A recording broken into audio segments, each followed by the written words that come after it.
Good morning, Richland High School. I'm Lillian Lux. And I'm Jordan Lonsinger. Thank you for viewing RamTV. Today is Thursday, March 19th, 2015. Tomorrow is Orange Day. Lunch menu: French toast sticks, bacon, and ham. MS Reading Team, there will be a short meeting for the middle school reading team today during homeroom in the library. Anti-bullying whiteout. Just a reminder that tomorrow is anti-bullying whiteout day. Richland Java Night. National Honor Society will be hosting the 4th annual Richland Java Night. The event will be held on Friday, April 10th. Performers are needed. Sign-ups are now being held in Mrs. Keene's room. All interested performers must sign up by March 26th. The number of performance spots are limited and will be filled on a first-come, first-served basis. Kirsten Robertson Scholarship Deadline. Reminder to all Richland Theater seniors, the application for the Kirsten Robertson Scholarship is due tomorrow. Any senior involved in this year's productions on or off stage is eligible. Applications are available from Mrs. Kaminsky. Return completed application to Mrs. Graham in the tech office.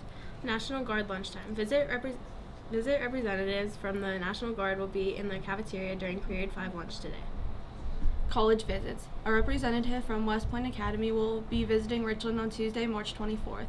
Also, a representative from Penn Highlands will be in the cafeteria during period 5 lunch on Thursday, March 26th. They will also be available for interested students at 120 in the guidance office. Interested students can sign up in the guidance office.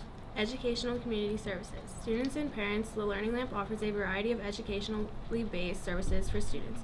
For more information on the specific services offered, you can contact the Learning Lamp at 814-262-0732 or email at www.thelearninglamp.org. Students can also stop in the guidance office for flyers on the specific programs. Have a ramtastic day.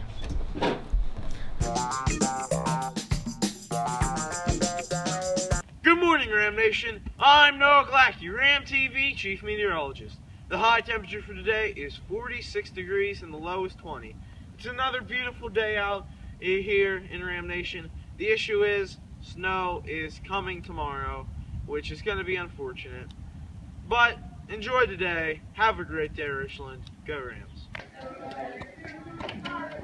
Go.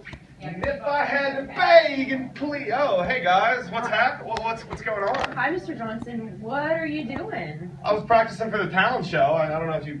It's kind of a private moment, but what's up? Really sorry to interrupt. The talent show is only for students in grades 9 through 12. Wait. What? It's only for students in grades 9 through 12? It is, and I'm really sorry. Maybe we can work something out for next year. Maybe add a faculty and staff category. But how am I supposed to win if it's only for students? I don't know. I'll come up with something. Maybe I'll order you a little trophy from somewhere.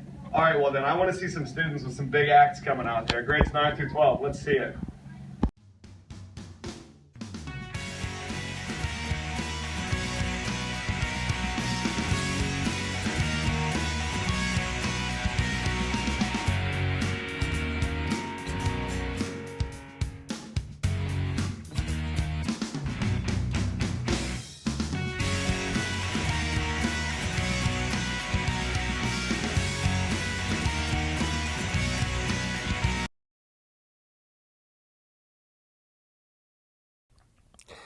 Hi, I'm Dr. Mike Evans. I'm fair-skinned. I don't really tan. My freckles just connect. I sunburned as a kid, but I don't really have a family history of melanoma or lots of moles, and I've never used a tanning bed. I'm sharing these personal details because today our topic is melanoma. Melanoma makes up only 3 to 5% of skin cancer, yet it accounts for about 75% of the death, killing 1 out of 8 patients who get the disease. Melanoma is also on the rise. It's the fastest growing preventable cancer in North America, with the mortality rate among white people over 65 more than doubling in the past 30 years. It also kills young people. Melanoma is the second most common form of cancer for young adults aged 15 to 29, and the most common cancer for people 25 to 29. So let's begin with the causes. Numero uno is UV light, aka sunlight, and its effect on our skin. And I think the medical profession tends to send mixed messages about sun and health, and so here's my position. I think it's good to get outside, in my view mostly for activity. We tend to do things outside that are good for our mental health and our quality of life. What does seem problematic is the cultural construct of intentionally sitting in the sun in order to get darker, as if that shows you are healthier. You know, it makes me think about my parents. They used to fly somewhere sunny on holidays and sunbathe for a week, as if how tan they got reflected the success of the trip. All that's changed. Now they go cycling or exploring somewhere. If they're outside in the sun, they put on some sunscreen and a hat. They rate the success of their trip based on things they experience or friendships, not how dark they got. To put this in a less romantic way, when a dermatologist, that's a doctor trained in skin diseases, sees your tan, he or she actually doesn't see a tan, they see sun damage. Now, when it comes to the chances of developing melanoma, a lot of the risk factors depend on you. So let's start with your skin. A simple way to think about your skin is to classify it as very fair, fair, olive, light brown, or very dark. Likely there's some cultural interpretation here, but if your skin is very fair or fair, typically with lighter hair and blue eyes, the sun is, in many ways, your adversary. If your skin is darker, even those burns that turn into tans raise your risk, but your overall risk is lower. Next is your family history. About 10% of melanoma is hereditary. If you have a family history, especially when your relative was diagnosed under 40 years of age, mention this to your care team and take extra precautions. Another consideration is the amount of moles you have. Once you get over 25 moles, your risk goes up, especially if the moles are sometimes unusual, such as being bigger or having a funny shape. An evolving risk factor is the practice of so-called indoor tanning, so tanning beds, booths, or sun lamps.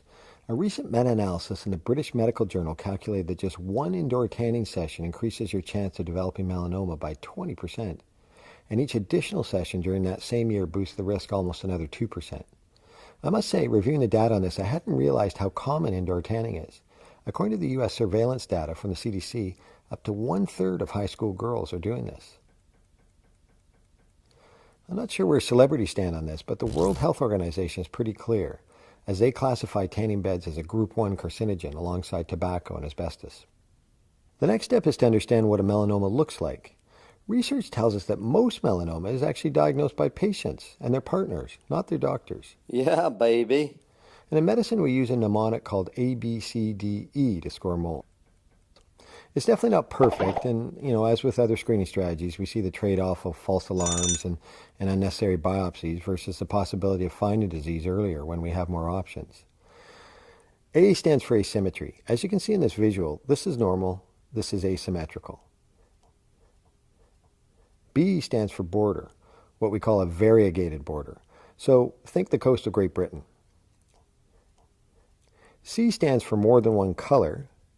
D stands for diameter, basically bigger than the eraser on the head of your pencil, or 6 millimeters equals a higher risk. E stands for evolving. If your mole is changing over time, so enlarging or elevating, an evolving mole would be the one characteristic that I would see a clinician about by itself. The research shows this sign is the most concerning. In fact, 3 times stronger as a predictor compared to the other signs. If any mole or new spot doubles in size or turns black in any 1 or 2 month period, it's time to get it checked. If you're not sure, take a picture. As you have more of these signs, your risk goes up. So if you have the first 3, your risk of having a positive biopsy result goes from, say, 5% to 15%. Having said that, most of the biopsies, where we put in a little freezing, pull off a little skin, and send it to the lab, come back showing no problem. When we look at the science of doing skin checks in partnership with your doctor, there really hasn't been much quality evidence showing effectiveness of screening. However, a cohort trial that started in July 2003, but just recently reported, is interesting. Basically, all of the residents of a German state were offered free skin checks for 1 year. Almost 20% of the population took up the offer. Melanoma detection increased by 34% during the year of the study, many of these smaller and thinner than previously identified. When they followed up with the participants 5 years after screening, melanoma mortality was reduced by about 50%. So I'm going to finish off with a little prevention advice, what we call slip, slop, slap, seek, and slide. So here goes. Slip on some clothing to protect from the sun. Slop on some SPF 30 sunscreen, but remember, suntan lotion is a double-edged sword. Obviously it's protective, but in some ways it's also a false reassurance. People who wear sunscreen to stay out in the sun all the time can actually have higher rates of melanoma. When you do go in the sun, slop on more than you think and aim to reapply every 2 to 4 hours, and sooner if sweating, swimming, and so on. Slap on a hat. So much of the skin cancer we see is on the head, face, and ears. Seek shade, especially between 10 a.m. and 4 p.m. And finally, protect your eyes. Slide on some sunglasses. In the end, let me give you a not one-size-fits-all message, but one that focuses on high risk. If you're in your teens or 20s, let's make a deal. You want to look beautiful. I get that. But let me ask you a question. What's wrong with the skin you were born with? Are you really going to change it because of an ad campaign or a picture in a magazine? Your skin was actually the healthiest the way it looked when you were a child. Don't lie down and bake in the sun or a tanning bed, even if you have sunscreen on. A base tan is not healthy. It's just skin that has been cooked lately. If you have fair skin and burn like me, take a deep breath and face reality. You will not tan like your friend with olive skin. I know, it's a drag, but that's life. We all have our challenges, and if having to be a bit more prepared for sunny days is it, then I think you're doing okay. Maybe being fair is also a special quality, as you have a built-in motivation to protect your skin from aging. Health is often about making small changes to our habits. Having a spare hat and sun cream in all your places, especially if you're a parent, car, boat, bag, travel kit, golf bag, and so on. Be aware of high-risk situations you can't control, sitting at or participating in sports events, going on adventures. Tell people, hey, I sunburn easily, and I'd prefer not to get skin cancer. Go for walks, play sports, ski, sail, whatever you do, but be smart about it. Finally, if you have a mole that is scoring high on the A, B, C, D, E scale, especially if a mole has changed in the last few months, get it checked. It's time to change your thinking, not your skin. Hope this helps, and take care out there.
Got the lights?